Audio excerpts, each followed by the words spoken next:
kisah tentang seekor naga. Cerita ini berasal dari Indragiri Hulu, Provinsi Riau.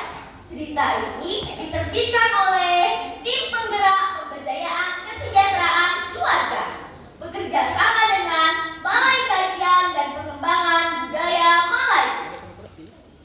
Teman-teman, mau dengar tidak ceritanya? Begini ceritanya. Dahulu kala tersebutlah seorang anak lelaki yang Gedunai namanya.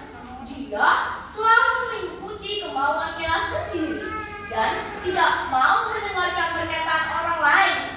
Suatu hari, orang-orang pergi menanam ikan di sungai. Dan Gedunai pun terlihat ikut menangguk. Yang anehnya, saat orang-orang mendapatkan ikan, dan Gedunai tak mendapatkan ikan seekor pun. Teman-teman, tahu tidak dan Gedunai mendapatkan apa? Dan Gedunai melihat sesuatu yang bersinar lalu mengambilnya. Wah, telur yang sangat besar. Hai Gedunai, telur apa yang kau dapatkan tuan Gedunai? Lalu dan Gedunai berbohong. Saya dapat telur badak, Pak. Dang Gedunai, badak itu tak bertelur Dang Gedunai. Badak beranak. Kalaupun dia beranak, hanya satu anaknya Dang Gedunai. Lebih baik yang kau bawa telur itu Dang Gedunai. Taklah, saya suka telur ini. Lihatlah, bentuknya bukan lonjong, licin, dan mesti berkilat-kilat. Kalian tidak bisa melarang membawa telur ini. Kalau telur ini aku tinggalkan, pasti kalian yang akan mengambilnya. Orang-orang di sana menggeleng-gelengkan kepala melihat kelakuan Dang Gedunai yang tidak mau mendengarkan perkataan mereka. Dang Gedunai pun membungkus telur itu dan membawanya pulang.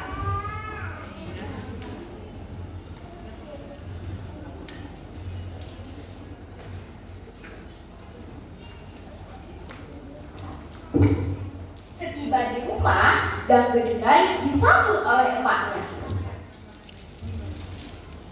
Telur apakah, Dang Gedunai? Telur badak, Mak. Badak tidak bertelur, anakku. Badak beranak. Emak Dang Gedunai pun memperhatikan telur itu baik-baik. Astaga, ini telur naga. Jangan sekali-sekali kau memainkan telur ini, apalagi memakannya. Kau bisa celaka, anakku. Mana mungkin naga datang ke sungai itu, Mak? Ini bukan telur naga. Saya suka telur ini. Saya akan memakannya. Suatu pagi, emak dan Gedunai mengajak Dang Gedunai pergi ke ladang. Tetapi dia menolak dengan alasan sakit. Sebenarnya, Dang Gedunai mencari kesempatan agar bisa mengeluarkan telur simpanannya tanpa diketahui emaknya. Dang Gedunai, ayo kita pergi ke ladang, Nak. Aduh, Mak, perutku sakit, Mak. Mak saja lah, Mak, yang pergi, Mak. Aduh. Kalau begitu, emak pergi dulu ya, Dang Gedunai. Sepeninggal emak, Dang Gedunai bergegas ke dapur lalu merebus telur itu.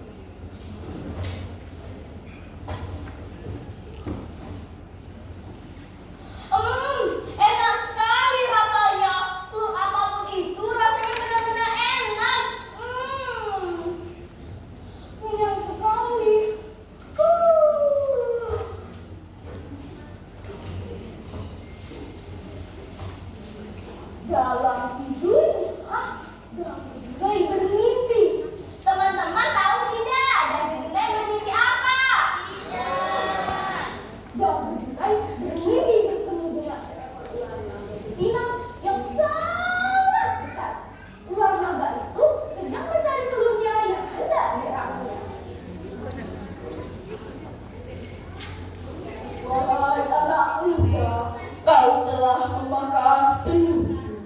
Siapapun yang memakan buku akan menjelma menjadi ular naga sebagai pengganti anakku. Yang bernilai terbang dengan ketakutan. Apa yang dinamaku? Seluruh tubuhku berkeringat dan sangat gatal. Tenggorokanku juga sangat panas. Air! Tak lama kemudian, emak dan Gedunai pulang dari ladang. Dia melihat anaknya gelisah ke sana kemari. Air, Mak! Tolong! Air! Lalu diberikannya segelas air. Masih tidak cukup, Mak! Lagi! Lalu diberikannya pula tepayan. Masih tidak cukup, Mak. Dan Gedunai pergi ke perigi meminum habis air. Masih tidak cukup, Mak. Air. Emaknya tak habis akal pun akhirnya membawa dan Gedunai pergi ke danau. Kering pula danau itu dihirup dan Gedunai. Akhirnya emaknya pun membawa dan Gedunai pergi ke sungai. Mak, saya akan pergi jauh mengiringi sungai ini terus kau lepas. Saya akan berubah menjadi naga, Mak. Dan Gedunai namanya. Sekarang tempat tinggalku di laut. Kalau Mak rindu padaku, pandanglah lautku lepas. Gelombang yang datang adalah jejak langkahku. Kalau air laut senyum, berarti saya sedang tertidur. Tetapi jika air laut bergelombang besar, berarti saya sedang mencari makan. Ma!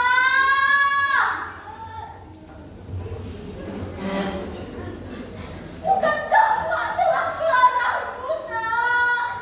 Kau anggap kesalahanku, dan inilah yang kau dapatkan. Dan Gedunai! Dan Gedunai anakku! Mohon ampunlah kepada Tuhan karena telah membantah kata-kata emakku ini, Nak. Walaupun kau telah berubah menjadi naga, emakmu tetap menyayangimu, Nak. Dan Gedunai! Begitulah sejak saat itu, para nelayan tidak berani turun laut jika air laut bergelombang besar. Karena itu tandanya dan Gedunai sedang mencari makan. Tetapi jika air laut tenang, barulah para nelayan dapat turun laut dengan aman dan menangkap sisa-sisa ikan yang tidak termakan oleh dan Gedunai.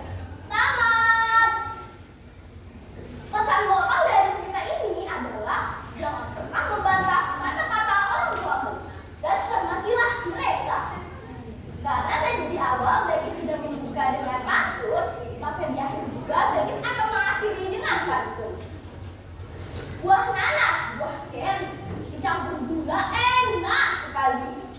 Cukup sekian pertemuan kali ini. Semoga bisa bertemu lain hari.